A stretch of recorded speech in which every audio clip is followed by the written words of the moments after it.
Hello everyone, welcome to capsule science hub. तो आज का टॉपिक जो मैंने लिया है वो लिया है क्लास 11 के यूनिट एंड डायमेंशन से। एंड दैट सब topic is principal of homogeneity. अब ये एग्जैक्टली में है क्या, राइट?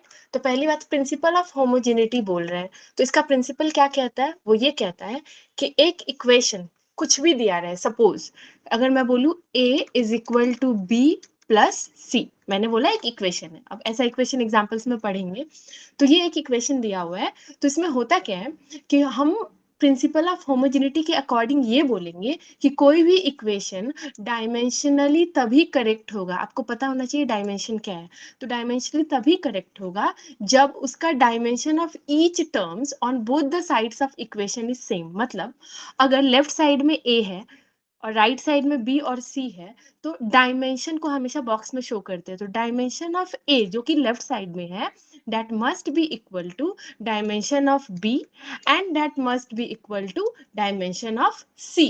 अभी एग्जाम्पल से पढ़ेंगे इसको, लेकिन मैंने क्या बोला कि प्रिंसिपल ऑफ होमोजेनिटी ये कहती है कि कोई भी इक्वेशन डायमेंशनली तभी करेक्ट होगी जब उस इक्वेशन के लेफ्ट हैंड साइड और राइट हैंड साइड दोनों साइड के डायमेंशंस सेम हो। अब वो चीज कैसे समझेंगे? वो हम ऐसे समझेंगे। सपोज एक फॉर्मूला है, पता है हमें v equal to u plus a t. अगर आप इसे डायमेंशनली चेक करोगे ना, तो मैंने क्या बोला, अगर ऐसा कुछ इक्वेशन हो तो क्या मैं ऐसे बोल सकती हूँ प्रिंसिपल ऑफ होमोजेनिटी से v is dimension of v is equal to dimension of u is equal to dimension of a t. अगर ये तीनों का हम डायमेंशन अलग अलग निकाल के देखें एंड इफ वी गेट कि वो सेम ही है, तभी हम बोल सकते हैं कि ये इक्वेशन क्या है, वैलिड। तभी हम बोल सकते हैं कि ये इक्वेशन वैलिड है, नहीं तो फिर हम क्या बोलेंगे, वो इक्वेशन इज इनकरेक्ट। तो फिर क्या होगा, v equal to u plus a t. अब आप मुझे बताइए v का डायमेंशन क्या होता है, मीटर पर सेकेंड, राइट? और डायमेंशन कैसे लिखेंगे, मीटर के लिए l और पर सेकेंड मतलब एल टी इनवर्स, है ना? क्योंकि आपको पता है ना चाहिए ना वेलोसिटी क्या होता है, डिस्टेंस बाय टाइम। तो डिस्टेंस के लिए हम एल यूज करेंगे, एक्चुअली में डिस्टेंस मतलब लेंथ, तो एल बाय और टाइम के लिए टी, तो हुआ ना L T inverse. Similarly you भी आपको पता है, यू का मतलब भी वेलोसिटी ही है, तो ये भी हुआ एल टी इनवर्स। और ए टी में आते हैं, तो ए टी क्या है, ए टी मतलब एक्सेलरेशन। एक्सेलरेशन का डायमेंशन आपको पता है L T to the power minus two, और टाइम का है टी, करेक्ट? तो आप माइनस टू और यहाँ पे प्लस वन है, तो माइनस टू और प्लस वन माइनस वन होता है, तो एल टी इनवर्स। तो क्या हमें दिख गया कि v का dimension is equal to u का dimension is equal to at का dimension and that is equal to lt inverse. तो क्या मैं बोल सकती हूँ कि ये इक्वेशन डायमेंशनली करेक्ट है प्रिंसिपल ऑफ होमोजेनिटी के अकॉर्डिंग, करेक्ट? तो ये है। अगर मैं आपसे ऐसा ही कुछ पूछूं कि वेलोसिटी दिया हुआ है, वेलोसिटी दिया हुआ है v is equal to a plus b t plus c t square, correct?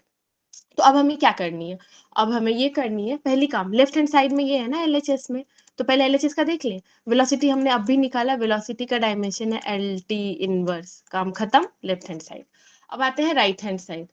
आपको राइट हैंड साइड में क्या दिख रहा है, ये दिख रहा है, और आपको निकालना है dimension of A, dimension of B and finally dimension of C. तो मैं आपको ए और बी का भी पहले बताती हूँ। अब मुझे बताइए, आपको प्रिंसिपल ऑफ होमोजेनिटी से क्या पता है? पता है ना कि वेलोसिटी का डायमेंशन इक्वल होगा ए के, एंड यही इक्वल होगा बी टी के, एंड यही इक्वल होगा सी टी स्क्वायर के। इतना तो क्लियर हो गया, यही होगा सी टी स्क्वायर के। तो क्या मैं देख के ये नहीं बस बता सकती कि ए का डायमेंशन v की तरह सेम ही होगा एल टी इनवर्स, करेक्ट?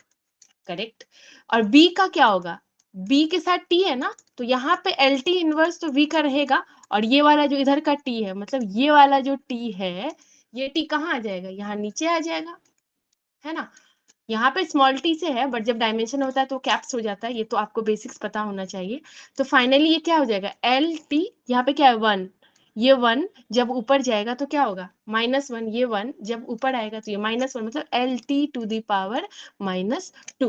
तो यहाँ से हमें क्या मिला, ए का डायमेंशन मिला एल टी इनवर्स, और बी का डायमेंशन मिला L T to the power minus two, correct? तो आपको ऐसे ही सी का बताना है कि क्या होगा। मैं बता दूं इसके लिए इक्वेशन क्या होगा, आपको दिख ही रहा है ना, c t square is equal to v, c t square is equal to v, correct. तो आप एल टी इनवर्स वी के लिए पुट करना और सी का मुझे बताना।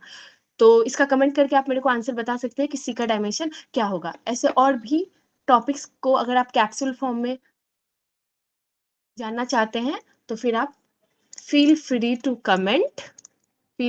comment and suggest me the next topic. Thank you for watching.